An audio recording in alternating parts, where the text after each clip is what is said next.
ကောင်လေးကဆေးရုံမှာတနေကုန်ထမင်းမှုတွေလိုက်ရောင်းခဲ့တာပါသူကတနေကုန်ပိုက်စာနေခဲ့တဲ့သူ့ရဲ့ဘိုင်ဟောင်းလောင်းကြီးကိုဖြည့်ဖို့နောက်ဆုံးကြံတဲ့ထမင်းမှုလေးကိုစားလိုက်တော့တယ်တိုက်ဆိုင်ပဲသူကစိတ်ကောင်းရှိတဲ့အတိုင်းပေါင်မုတ်6လေးတစ်ဖက်ကိုကိုက်နေတဲ့အဖိုးကြီးတယောက်ကိုတတိထားမိသွားတာပေါ့သူကသူ့လက်ထဲကထမင်းမှုကိုအဖိုးကြီးကိုပေးပြီးဒါလေးကိုစားလိုက်ပါလို့ပြောလိုက်ပါတယ်ဒီထမင်းမှုကအလကားပါလို့လဲသူကရှင်းပြလိုက်သေးတာပါအဖိုးကြီးကထမင်းမှုကိုလက်ခံလိုက်ပြီးကောင်လေးကဘာလို့ဒီလောက်ညံ့မှုချုပ်တဲ့အထိဆေးရုံမှာရှိနေရတာလဲလို့မေးလိုက်ပါတယ်သူ့အမေကခွဲစိတ်ဖို့လိုနေပြီးအဲ့ဒါကပတ်စံအများကြီးကုန်မှာဖြစ်ကြောင်းကောင်လေးကပြောပြလိုက်တာပေါ့သူကခွဲစိတ်ခတွေရအောင်ကူညီပေးဖို့အတွက်ထမင်းမှုတွေလိုက်ရောင်းနေတာဖြစ်ပါတယ်ကောင်လေးရဲ့အမေပေါ်ထားတဲ့တန်ရောစင်ကိုကြည့်ပြီးအဖိုးကြီးကတော်တော်လေးစိတ်လှုပ်ရှားသွားရတယ်လို့အမေဖြစ်သူကိုပြုစုဖို့လူနာဆောင်ကိုပြန်ရမယ့်အချိန်နီးနေပြီဖြစ်တာကိုလည်းမြင်လိုက်ရပါတယ်ကောင်လေးကသူသွားရတော့မယ်လို့ပြောလိုက်တာပေါ့ကောင်လေးထွက်သွားပြီးတဲ့နောက်မှာတော့အဖိုးကြီးကရုတ်တရက်တစ်ခုလွဲနေတယ်လို့ခံစားလိုက်ရပါတယ်သူကကောင်လေးနောက်ကိုအပြေးလိုက်သွားပြီးတုံလုံး6ချားစွာနဲ့ရက်ဖို့လှမ်းခေါ်လိုက်တာပါဒီကလေးကသူ့သားငယ်တုန်းကနဲ့တထေရတဲ့တူနေတာကိုသူသတိထားမိသွားတာပေါ့သူ့စိတ်ထဲမှာအတွေးတစ်ခုကရုတ်တရက်လက်ခနဲဖြစ်သွားပါတယ်သူကကောင်လေးရဲ့အမေအတွက်ခွဲစိတ်စိတ်အားလုံးကိုအကုန်ကြခံနိုင်ပေမဲ့အခြေအနေတစ်ခုရှိတယ်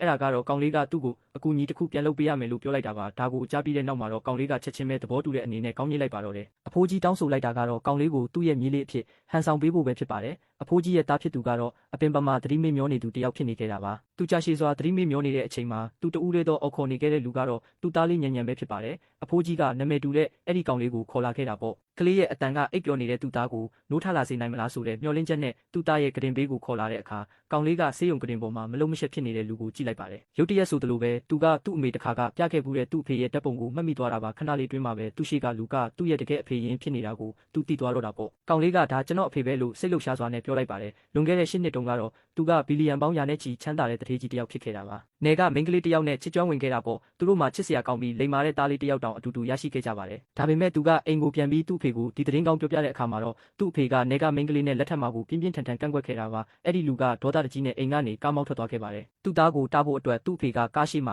တက်ပိတ်ရက်လိုက်တာပေါ့အဲ့ဒီလူက break အုပ်ဖို့အချိန်မမီတော့ပဲကားကလမ်းဘေးကပန်းခင်းထဲကိုပြင်းပြင်းထန်ထန်ဝင်တိုက်မိသွားပါတယ်အဲ့ဒီနေ့ကစပြီးသူက6နှစ်တိကရင်ပေါ်မှာတတိလစ်ပြီးလဲနေခဲ့တာပါကောင်လေးကဆေးရုံကရင်ပေါ်ကလူကိုစိုက်ကြည့်နေခဲ့ပါတယ်သူကြည့်လေဓာတ်ပုံတွေကအဖေနဲ့တထေရတဲ့တူနေတယ်လို့ခံစားရလေပါပဲသူကဘာမှထပ်မပြောခင်မှာဓာတ်ပုံကိုတွားယူပြီးတေချာနှိုင်းရှင်ကြည့်ဖို့ဆုံးဖြတ်လိုက်ပါတယ်ကောင်လေးကလူနာဆောင်ကိုအပြေးလွှားပြန်ရောက်သွားတဲ့အခါမှာတော့သူ့အမေကခွဲစိတ်တာပြီးသွားပါပြီဒါပေမဲ့ဆက်လက်ကူတာဖို့အတွက်နောက်ထပ်ဒေါ်လာ2သိန်းလောက်ထပ်ကုန်အောင်မှာဖြစ်ပါတယ်အဲ့ဒီအမျိုးသမီးကဆေးရုံကဆင်းဖို့စီစဉ်ခြင်းနေပေမဲ့ကောင်လေးကတော့မပူပါနဲ့လို့ပြောလိုက်တာပါစိတ်ကောင်းရှိတဲ့အဖိုးကြီးတယောက်ကခွဲစိတ်စရိတ်တွေကူညီပေးထားပြီးသားလို့သူကပြောလိုက်ပါတယ်အဲ့ဒီတော့မှပဲသူ့သားကသူမရဲ့ခွဲစိတ်ခတွေအတွက်ပတ်စံရအောင်တစုံတယောက်ရဲ့မြေးလေးဖြစ်ဟန်ဆောင်ပေးဖို့သဘောတူခဲ့တာကိုအမျိုးသမီးကတီးသွားရတာပေါ့သူမကစိတ်မကောင်းဖြစ်စွာနဲ့ပဲသူ့သားကိုရင်ခွင်ထဲမှာတင်းတင်းကြပ်ကြပ်ပွေ့ဖက်ထားလိုက်ပါတယ်ကောင်လေးကအဖိုးကြီးကိုရှာတွေ့တဲ့အခါမှာသူ့အမေကအနီးကပ်ပြုစုစောင့်ရှောက်ဖို့လိုနေတယ်လို့ပြောလိုက်တာပါသူ့အမေကိုအဖိုးကြီးရဲ့တားရှိတဲ့အခန်းထဲကိုပဲပြောင်းရွှေ့ပေးလို့ရမလားလို့လည်းသူကမေးလိုက်ပါတယ်အဖိုးကြီးကလည်းချက်ချင်းပဲသဘောတူလိုက်ပါတယ်